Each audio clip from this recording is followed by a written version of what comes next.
Buenas tardes, bienvenidos a Expo Capital Humano 2022, la reactivación de la gestión de personas. Este webinar está a cargo del Estudio Muñiz. En esta oportunidad nos acompaña como expositor César Puntriano. El tema de la ponencia es Decisiones más relevantes del Tribunal de Sunafil. Antes de comenzar queremos compartir con ustedes algunas recomendaciones para disfrutar de este espacio. Asegúrese de estar en un lugar con buena señal de internet, un espacio con poco ruido. En este espacio las preguntas para el ponente podrán ser formuladas por escrito en la sección de preguntas y respuestas. Seleccionaremos algunas de ellas para ser respondidas al final de la sesión.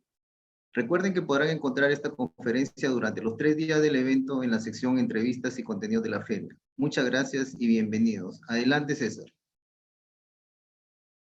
Muchas gracias, Luis. Qué gusto es estar aquí nuevamente. Un saludo a todos los amigos del MD Group y a los participantes de la Expo Capital Humano que nos acompañan. Esta vez voy a comentar sobre las decisiones más relevantes del Tribunal de Sunafil. Tenemos media hora, voy a optimizar el tiempo. Como decía Luis, las preguntas, algunas las contestaré a las que pongan en el cajón de preguntas y respuestas.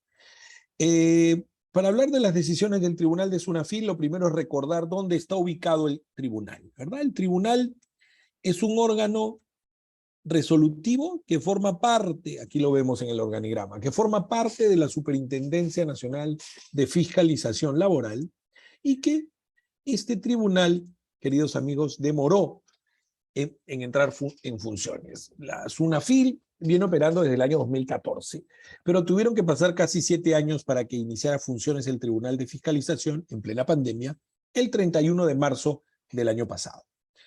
En el link que ustedes pueden apreciar, si ustedes entran a ese link, van a poder encontrar todas las resoluciones del Tribunal de Sunafil del 2021-2022, que ya van más de 1000 resoluciones.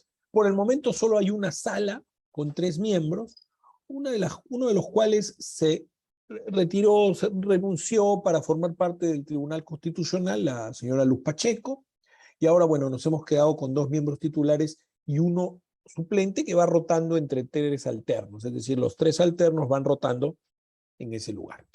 Muy bien. Al tribunal se llega mediante los recursos de revisión. Estas son las competencias. Hay una memoria anual del tribunal del año pasado, donde nos recuerda primero cuáles son sus competencias, ¿no? Resolver en última instancia los procedimientos sometidos a su consideración, expedir resoluciones que constituyen precedentes de observancia obligatoria, entre otras. En esta sesión nos vamos a detener en los precedentes de observancia obligatoria, que a la fecha son 9. El fin de semana se han expedido 3 más. Como dato, para que sepan, el Tribunal de Sunafil viene siendo una buena opción para impugnar aquellas decisiones de primera y de segunda instancia de la Sunafil que consideremos que son adversas. Pues, si vemos en la estadística, miren ustedes, de los recursos que se presentan, casi la mitad o bien son aceptados en parte, o bien son aceptados en su totalidad, o bien el tribunal por el recurso se da cuenta que caducó el plazo que tenía la Sunafil para inspeccionar. Recuerden que la Sunafil, desde que notifica con la imputación de cargos, que es el inicio del procedimiento administrativo sancionador, hasta que resuelve en primera instancia, tiene 9 meses. Si se excede ese plazo, el procedimiento caduca y eso significa que se archiva. Por más que hayan infracciones, se archiva el procedimiento. Entonces, hay casos en los cuales la empresa no se dio cuenta, se fue al tribunal en revisión por algún tema, digamos, donde discrepaba con algo resuelto por Sunafil, y el tribunal contó los plazos y de oficio dijo, esto ya caducó, archívese el expediente. Así que yo creo que igual hay que estar muy atentos a la caducidad. Entonces, en el agregado, creo yo que el Tribunal de Fiscalización viene siendo una buena instancia, una instancia que los empleadores deberían utilizar para cuestionar aquellas decisiones de la Sunafil con las cuales discrepen. ¿No? Los trabajadores también, pero ustedes saben que normalmente las resoluciones de Sunafil son cuestionadas por las empresas por obvias razones. Ahora, ¿cómo se llega al tribunal de Sunafil? Bueno, pues hay que transitar todo el procedimiento administrativo sancionador, ¿no? Pasando primero pues, por la imputación de cargos, que es la que le da inicio, a la cual se responde con unos descargos, luego hay unos informes internos que son notificados a la empresa, el llamado informe final de instrucción, nuevos descargos, de ahí viene la resolución de primera instancia, la apelaremos, tenemos 15 días hábiles para apelarla, y luego de lo cual, si es que la infracción, ojo, si la infracción que es objeto de esa resolución de multa es calificada como muy grave, podemos recurrir al tribunal a través de un recurso de revisión, para lo cual contamos con 15 días hábiles. ¿Cuáles son las muy graves? No incorporar al trabajador en planilla, no contar, por ejemplo, con el Comité de Seguridad y Salud, no cumplir con las normas relativas al descanso vacacional, no pagar la remuneración mínima, no contar con registro de asistencia, hay varias. Entonces, multas por esas infracciones nos permiten en 15 días útiles desde que somos notificados en la casilla electrónica recurrir el expediente ante el Tribunal de Fiscalización Laboral, lo cual yo recomiendo hacer de todas maneras en esos casos, ¿no? Vamos a ir entrando ya en materia de las decisiones. Hay una decisión que, si bien no es un precedente, a mí me parece importante y siempre la comento, esta de acá, la 263/2021. La buena fe al presentar el recurso de revisión. Aquí el tribunal desestima un recurso de revisión porque dice que la empresa ha venido diciendo lo mismo en sus descargos, en su apelación. Prácticamente su recurso de revisión es un calco de lo anterior. Así que aquí la recomendación es que no hagamos un copy-paste, queridos amigos, en los escritos, sino que más bien nos tomemos un momento para reflexionar y para colocar argumentos adicionales. En cuanto a los precedentes, el año pasado se emitieron los primeros precedentes, la mayoría de ellos se han emitido este año. ¿Qué significa que sean precedentes de observancia obligatoria? Significa que deben ser de obligatorio cumplimiento por la SUNAFIL a nivel nacional. Recuerden ustedes que la SUNAFIL hoy inspecciona casi en todo el país. Entonces, el inspector de Chiclayo, el inspector de La Libertad, el del Cusco, el de Arequipa, todos ellos tienen que cumplir con estos precedentes. Primer precedente, vamos a ver los aspectos más importantes. En esta resolución a 001/2021, el inspector dijo, el tribunal dijo, a ver, si es que, y los voy a traducir, si tu empresa infringes la labor inspectiva, recuerden que hay infracciones a la labor inspectiva como no ir a las comparecencias, no recibir al inspector en los 10 minutos, te dice, esas infracciones son sancionables aun cuando tú hubieras cumplido con pagar el beneficio laboral que te estamos inspeccionando, por ejemplo. Me vinieron a inspeccionar CTS, demostré todo, pero no fui a una comparecencia, me multan por no ir a la comparecencia. Hay una prescindencia ahí. Por otro lado, si yo como empresa me demoro en entregar la información, eso no es lo mismo que no entregarla. Si yo no entrego la información pedida por el inspector, eso es una infracción muy grave, multa mayor. Pero si yo me demoro, justifico mi demora, pero me demoro al final de cuentas, eso es una infracción grave. ¿Ok? O sea que la multa no es la misma. Luego también en ese primer precedente, el tribunal fijó reglas sobre las jornadas atípicas o acumulativas de trabajo, que como ustedes recuerden, para el propio tribunal no pueden exceder de 144 horas en un periodo de 3 semanas. Entonces lo que el tribunal dijo es que excepcionalmente sí puedes, siempre y cuando se trate de una medida que busque reducir el contagio del COVID. Pero, ojo, tiene que haber un acuerdo con el sindicato para eso. Y un sindicato que representa a la mayoría de trabajadores. El acuerdo tiene que ser por un plazo determinado, se tiene que considerar las características del centro de trabajo y las reglas en materia de seguridad y salud en el trabajo. De lo contrario, que la jornada atípica sea mayor a las 144 horas es ilegal para el tribunal y eso genera una infracción laboral muy grave.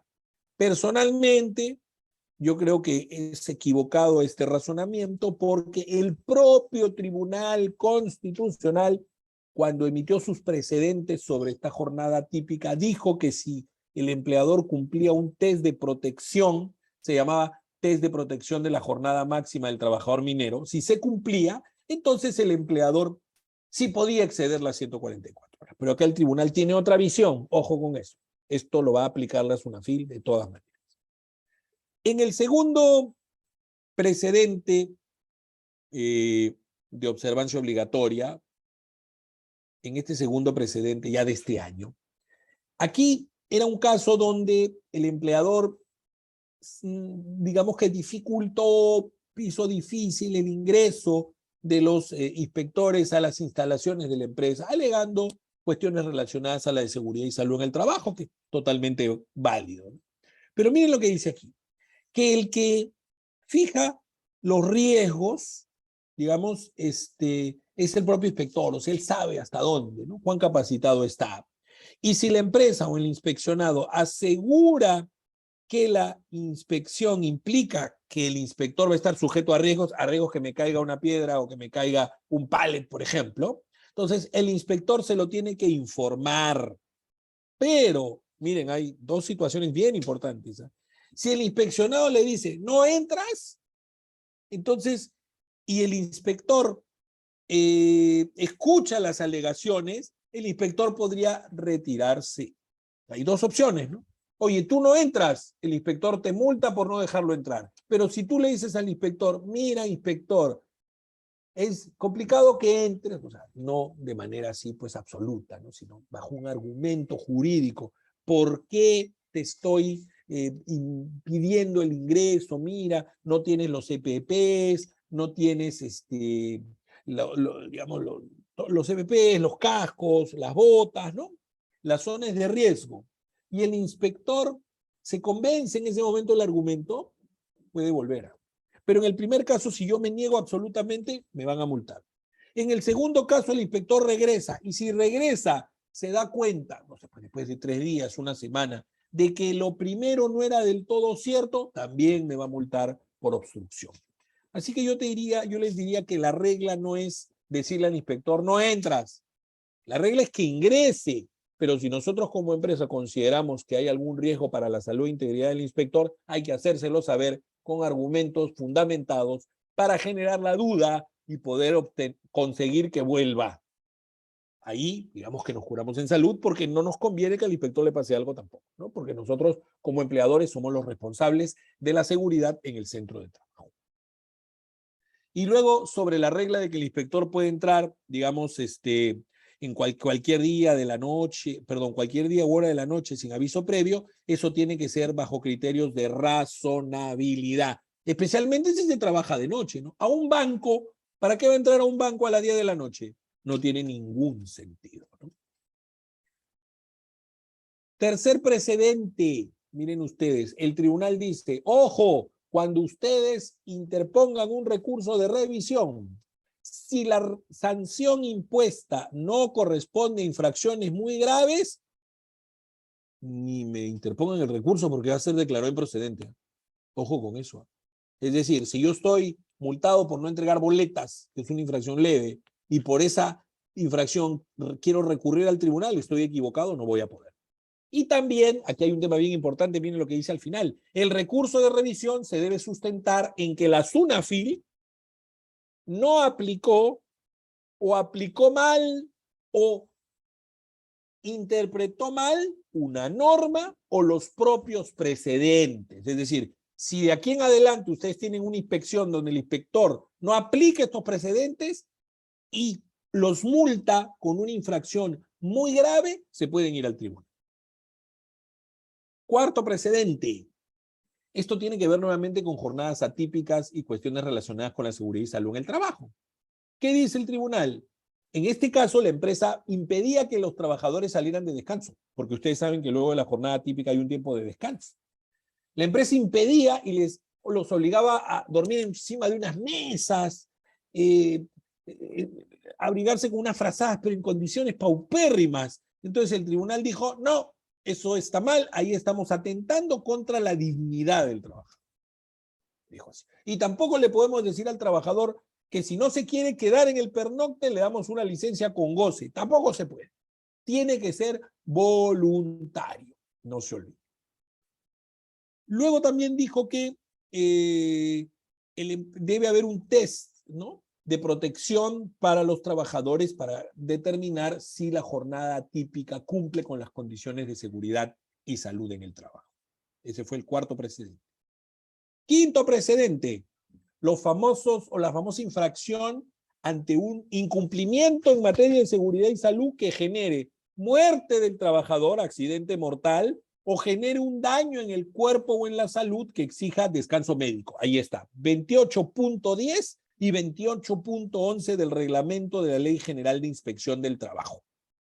¿Qué dijo en esos casos? Primero, que para que se aplique esa multa o esa infracción, esas dos, tiene que haber un nexo entre el incumplimiento de seguridad y salud en el trabajo y el accidente o el daño corporal al trabajador.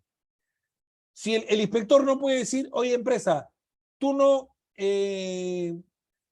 por ejemplo, ¿no? Tú no cumpliste con elegir a tu comité de seguridad y salud y como no elegiste al comité, el trabajador tuvo un accidente y perdió un brazo. Eso no tiene nada que ver, ¿no? Eso no tiene nada que ver. El incumplimiento del empleador tiene que guardar relación con el, digamos, accidente mortal o con la incapacidad física. Ahí se activan estas normas por si acaso. Luego tenemos el sexto precedente que habla del famoso principio de primacía de la realidad. ¿Qué dice este principio? Usted lo conoce mejor que yo.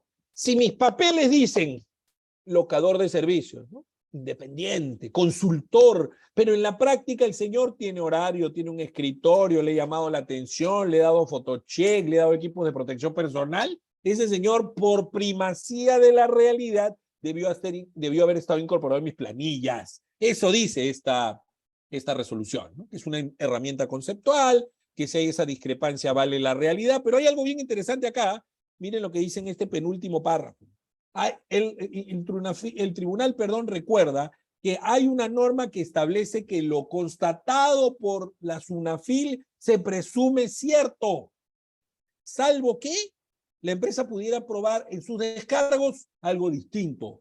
Probar, es decir, todo lo que el inspector dice en su acta de infracción se presume cierto, pero yo como empresa tendría que probar algo diferente en los descargos. No basta con decir, eso no es verdad. No, tengo que probarlo. Y claro, algo bien importante, ¿no? Que cuando la autoridad aplique el principio de primacía de la realidad, lo tiene que motivar, tiene que sustentar por qué llegó a esa decisión. Séptimo precedente de observancia obligatoria, queridos amigos, calientito nomás. ¿Qué dice el tribunal? Esto tiene que ver con una suspensión perfecta de labores, con esta suspensión perfecta emitida al amparo del decreto de urgencia 038-2020, la que se pudo aplicar hasta octubre del 2021, que todavía hay empresas con expedientes, no nuevos, pero expedientes en curso. Conozco varios. En este caso, ¿qué había pasado? Que la empresa había recurrido a la suspensión de labores y como parte del procedimiento la norma dice que la SUNAFIL inspecciona, ¿no? ¿Qué cosa inspecciona? Que si lo que le hemos dicho a la autoridad de trabajo en el expediente es cierto. Y eso es lo que dice aquí el tribunal. El tribunal le recuerda a la SUNAFIL que la SUNAFIL no va a calificar la suspensión, no va a decir si la suspensión procede o no procede. Eso le toca a la autoridad de trabajo. En Lima, al Ministerio de Trabajo, por ejemplo. Dice que puede fiscalizar algunas otras cosas relacionadas, pero no con el expediente de la suspensión.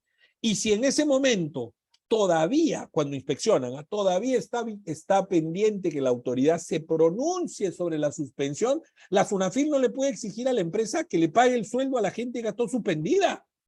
¿Qué es lo que pasó en este caso? La SUNAFIL se irrogó una facultad que no le corresponde y el tribunal le enmendó la plana y le dijo un ratito, tú no puedes mandarte a decirle a la empresa multa por no pagar las remuneraciones cuando yo todavía, autoridad de trabajo, o cuando la autoridad de trabajo todavía no se ha pronunciado sobre la procedencia o no de la suspensión. Eso es un pronunciamiento importante, queridos amigos. Octavo precedente de observancia obligatoria de la SUNAFIL, del Tribunal de SUNAFIL. ¿Qué ocurrió en este caso? En este caso, se trataba de un guardián. Y dice el caso que la empresa tenía un contrato con él para que labore de lunes a domingo. ¿Excesivo o no? Excesivo. y que la empresa le pagaba por el trabajo el día de descanso, pero nuevamente, creo yo que esa no es la lógica, ¿no? Porque la lógica del descanso es descansar. Y claro, también el tribunal dice claramente que el descanso puede ser preferentemente el domingo, pero puede ser otro día, ¿no? Acá hay una regla: 6 días de trabajo por un día de descanso, 48 horas de descanso, perdón, estoy hablando, 24 horas de descanso. Hay empresas que elaboran 5 por 2, es decir, 5 días de trabajo con 2 de descanso, porque voluntariamente lo han decidido así, pero la regla mínima es 6 por 1, 6 de trabajo y 1 de descanso, salvo que hablemos de jornadas atípicas, ¿no? Que ahí lo que se busca es que los días de descanso compensen el trabajo. Es diferente. Entonces, aquí el tribunal dice un ratito, si bien la empresa pagó las sobretasas por laborar el descanso, por laborar el feriado, eso no lo exime de responsabilidad, porque no puedes tener gente trabajando el día de descanso permanentemente. Y tiene razón, ¿no? Tiene razón. O sea, yo puedo hacerlo trabajar excepcionalmente, pero no permanentemente.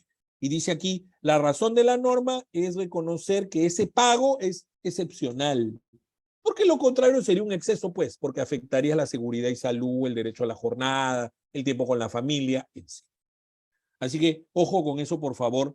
Tratemos, no, evitemos ese tipo de jornadas donde hay trabajo en día de descanso, en día domingo permanentemente, salvo que el día de descanso no sea domingo, sino sea martes, o salvo que hablemos de una jornada atípica donde hay una cantidad de días consecutivos de trabajo alternados con una cantidad de días consecutivos de descanso pagado. Eso es algo diferente. Ojo, diferente. Aquí la persona no tenía jornada típica. Otra cosa que dijo el tribunal, donde sí a mí me parece que la resolución no está bien redactada, es en el tema del guardián, porque la empresa dijo que el guardián tenía periodos de inactividad. Eso sí es importante tenerlo en cuenta, porque quienes tienen periodos de alternancia en el día, periodos de trabajo con periodos de inactividad, esos son los llamados trabajadores intermitentes. Esos tienen derecho al descanso semanal, tienen derecho al descanso en feriados, pero no tienen derecho a las horas extras. Ojo, ¿ya? Los intermitentes se llaman. Y el noveno precedente es uno muy polémico, que tiene que ver con la extensión de los beneficios pactados con el sindicato que afilia a la minoría de trabajadores. Esto es un tema que viene de años, ¿eh? Quienes han vivido conocen esto, saben que por un tiempo la Corte Suprema exigía que si yo pactaba algo con el sindicato minoritario, que es el que afilia a menos de la mitad más uno de trabajadores de la empresa, por ejemplo, si yo pactaba algo con este grupito, tenía que extendérselo a todos por equidad. Y las empresas lo hacían. Pero luego la Corte Suprema cambió de opinión, dijo que eso era un acto antisindical y la SUNAFIL se quedó con esa idea. Posteriormente, la Corte Suprema, en un octavo pleno jurisdiccional, laboral y previsional no obligatorio del 2019, dice que la empresa puede dar beneficios equivalentes al sindicato. Sí puede darle beneficios equivalentes. No habla de extensión. Y aquí el tribunal está cambiando un criterio que tuvo el año pasado, donde sí permitía la extensión de beneficios que no sean propios del convenio colectivo, como por ejemplo el aumento de sueldo. Dijo lo siguiente, que a mí me parece muy lógico, ¿eh? Si un trabajador ejerce su derecho a la libertad sindical negativa, que significa que ha decidido no afiliarse al sindicato minoritario, ¿por qué tengo que afectarlo? ¿Por qué no puedo aumentarle el sueldo también a él? Entonces, pero sí dijo que si habían beneficios como el cierre de pliego que se paga solo a los sindicalizados, no le puedo extender. Perfecto, razonable, pero ahora dice lo contrario.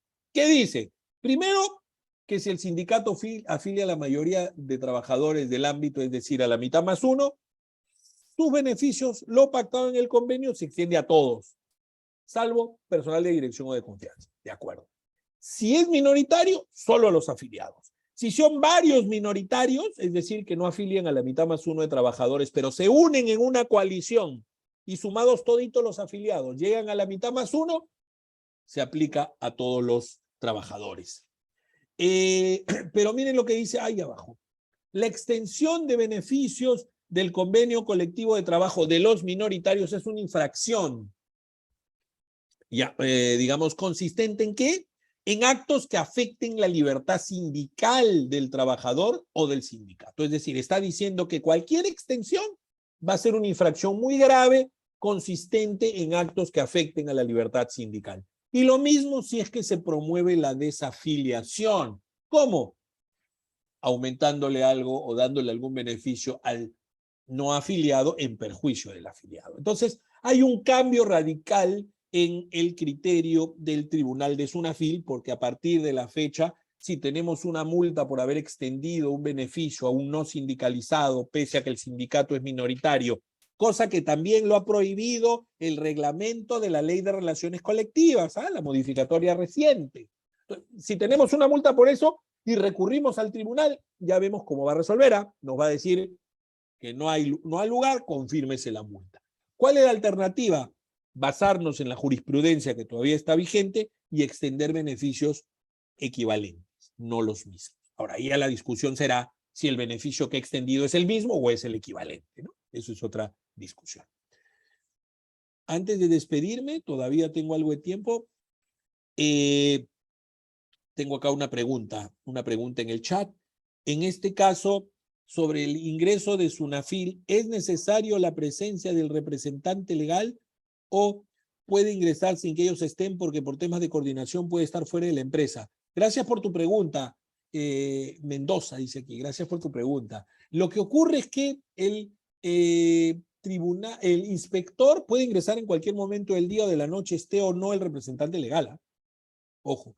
Lo que viene haciendo hoy por hoy, y dependiendo de la materia a inspeccionar, es hacerlo de manera virtual.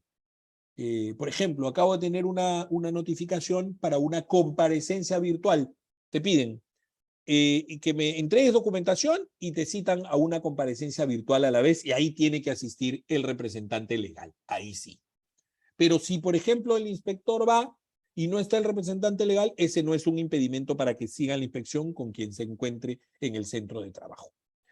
Jenny nos pide que compartir el PPT. Sí, lo vamos a hacer a través de MD Group.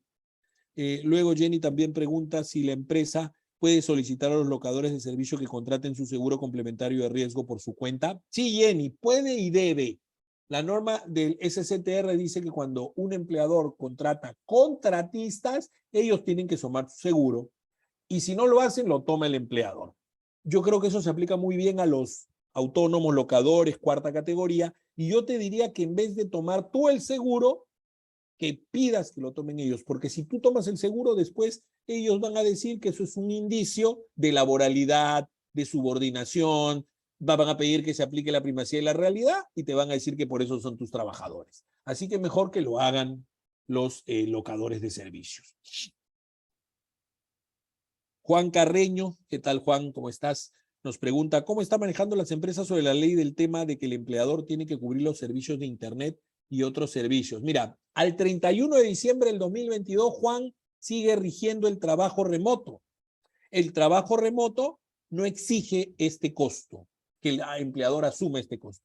Con la nueva ley del teletrabajo, que todavía va a regir más o menos en febrero, ahí sí el empleador va a tener que poner los equipos, pagarlos o pactar con su trabajador que él los asuma. Hay un pacto en contrario ahí, que no se aplica para microempresas. ¿Ok? Así va a ser todavía, pero el próximo año, Juan. Muy bien. Creo que no hay más preguntas.